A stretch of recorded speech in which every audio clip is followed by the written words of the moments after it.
let's transition to Sasha Banks. Another big Ah, story going on. I saw people joking on if you have dirt on the company, this is the time to get your release. especially if you're We a know. woman.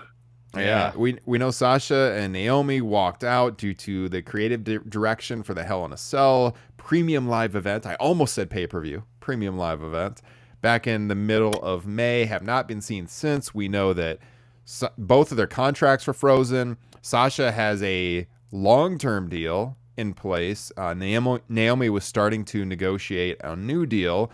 We know that Oops. their merchandise was pulled, and there was a report from Raj Giri of Wrestling Inc.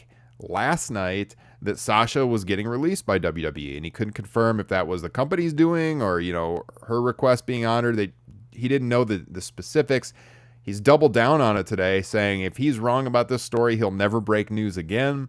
Nobody Wow. else has been able to confirm it. Sean Ross Sapp, Fightful, they talked about, I believe they had the report that there was some maneuvering going on with Sasha's lawyer about drafting up I, a I think release. Meltzer had something about that too. Hold on, let Yeah. me. Sasha Banks' lawyers reportedly working on her WWE release. That is on the page of f4wonline.com. Yeah. So there's possibly something happening. Last I looked, she's still on the talent page. Sasha hasn't commented. Talent was not aware at WWE. They have this internal app where communications go out. There had been no communication on the future of Sasha Banks, the last I heard. And so we don't know. I mean, it could happen. Like I said, Raj really doubled down on the report. Other people have been working. They haven't been able to confirm it. We'll know probably in the days ahead. It's going to come out very soon. But let's say Sasha, this is Did correct, she and leak? Sasha, Did she leak the story about Vince? I very much doubt she knew about this one in particular, unless she was friends with a paralegal, which is not very likely back at the corporate offices. But um, let's talk about this though. Like, okay, let's assume Sasha Banks gets that release, and we've seen other people request release and get them. We've seen some people very notably not get them, like Mustafa Ali. If Sasha's out, how badly could we say they dropped the ball with her, or do you think they didn't drop the ball with her? Let me throw it to Justin first this time. What do you think? If Sasha's out, how do you think we'll look back on her time with WWE? I think it'd be pretty easy to make a case that they dropped the ball with her. But at the same time, I think she'd be considered a Hall of Famer, you know, and she was a multi-time women's champion. She had a lot of big spots. She had my favorite women's pro wrestling match of all time against Bailey at the Takeover. So I mean, I would probably call it a success. She's a huge star, and it was because of this run. She can basically do whatever she wants now. Heading out of this, she can go to AEW or probably go to Hollywood. She was already in The Mandalorian. Um, Bad Faith WWE loyal list will tell you that she needs to go to Japan to wrestle. Despite those same people will tell you that the Forbidden Door is a stupid concept. Yeah. So, but the main thing is that I know Kyle had the same thought. It's like, she's been in this company for what, 7 years or something like that. That's a not including NXT. Longer than that, yeah. She was called up about 7 years ago when Stephanie Yep. McMahon invented women's wrestling and assigned them all teams. So she had a long run, Mm-hmm. main eventing, pay-per-views and premium live events. So I mean, yeah, I think you could make the argument with almost any superstar that they fumbled the ball at some point, but for the most part, it was a success. Here's where she's at. She's at an impasse, and there are 4 women ahead of her in the pecking order: Ronda Rousey, Charlotte Flair, Becky Lynch, Bianca Belair.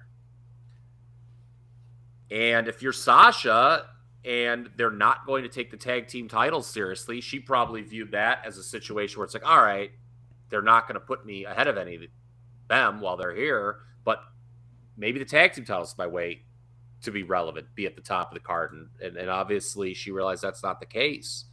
So she did what she did, and it probably would behoove her to go somewhere else if she wants to be a top star. If she doesn't want to be a top star for another promotion, then yeah, she can go to Hollywood.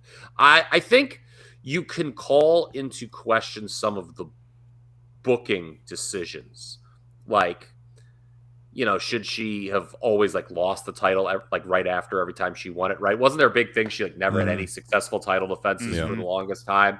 You can call that into question, but at the end of the day, she wasn't going to be bigger than Ronda Rousey in their eyes. Lynch had that meteoric rise, was right time, right place. Sasha never had anything like that.